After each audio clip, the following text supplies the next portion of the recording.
Hey everybody, it's Mike from Dolan Cues and Billiards Instruction, and today we're here to talk about Masse shots.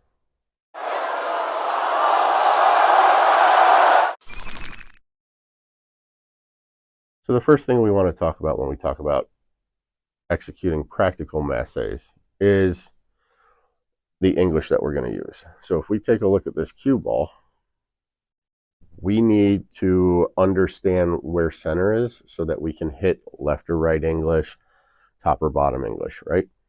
So if we were to look at this cue ball, the face is what determines the center. We talk about core center like the core of the earth. It's in the middle of the ball. It's not on the surface. So this is directly relational to how high my cue is, the elevation of my cue, right? So this is center, this is center, this is center. As I go extremely high for one of those very fancy masses, we're almost straight up and down into about an 80-degree angle. The next thing we'll discuss is grip. Our grip and bridge are relational. They keep the same distance. This is going to be a shorter bridge because we're going to be elevating. What we don't want to see is that still our grip hand is still way back here, right? We don't want to see this. These two should be about the same. So as I get a shorter bridge, my grip hand might actually come off of the grip. Still want to strike it the same, loose grip, unfurl those fingers and let them reconnect with the cue as we strike the cue ball. We still want to have good form, a good base, and a good foundation. So as we elevate, we still want to just pivot our elbow and have a good stroke. Don't want to lift our head because that's going to end up with us lifting our cue. So keep our body all in mind.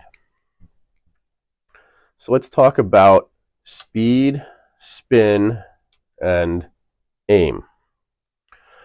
Well, in a shot where I need to actually swerve around this 10 ball, I can't aim at the 10 ball. I need to aim to miss it. So I need to aim in this path. So I'm going to aim out over here. So there's my aim. What's speed? The speed is directly relational to the breaking point. The harder I hit this, the more it will slide out before the English takes. The softer I hit it, it slides less in the English takes. So we need to figure out through practice, what does that speed look like? What does that strength look like? How high we are is directly relational to how much that English is actually going to take, regardless of how much English we actually put on the ball. The same amount of English can increase and decrease based off of your elevation. So if you want it to break in more, you're going to raise up more. So those are the mechanics of doing a swerve or masse shot. Next, we're going to take a look at doing a couple different types of masses. So in this demonstration, we're going to performing a long curve masse over around half a ball.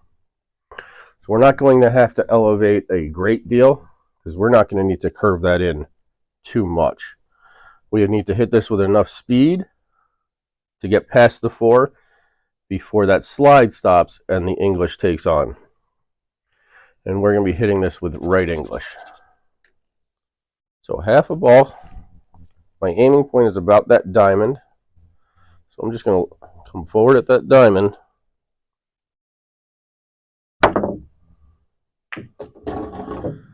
You can see it break just past the 4. I didn't hit it overly hard.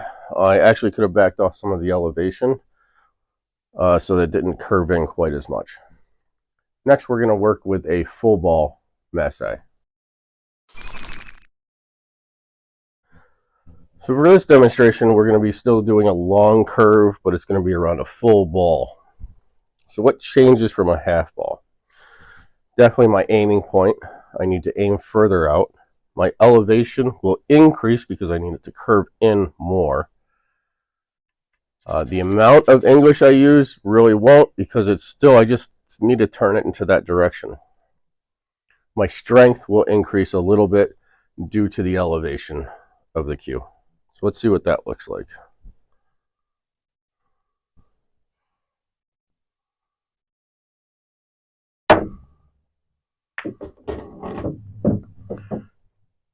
So there you have, there's a demonstration of, I actually could have backed off my elevation. You could see how far it broke in.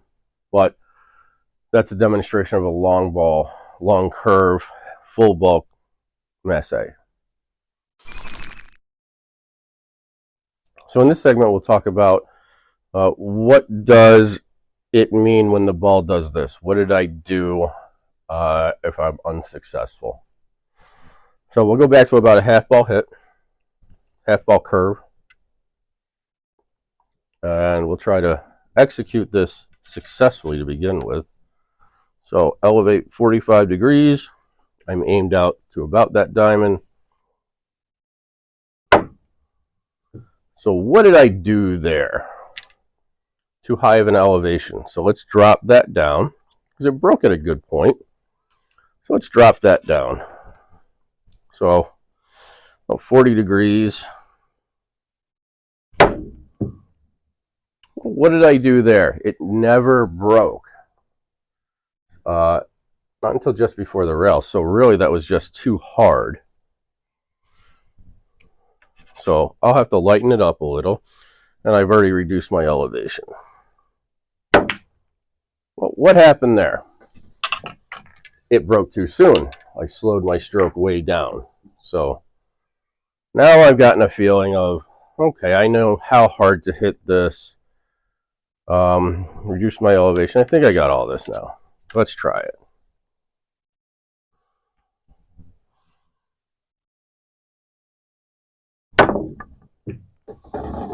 Success. So practice. Everything that you'll need to learn on the table to say, how hard do I hit this? What's the elevation for me? What's the angle for me? As always, don't hesitate to hit us up with any questions. Hope this was helpful. Thank you. Goodbye.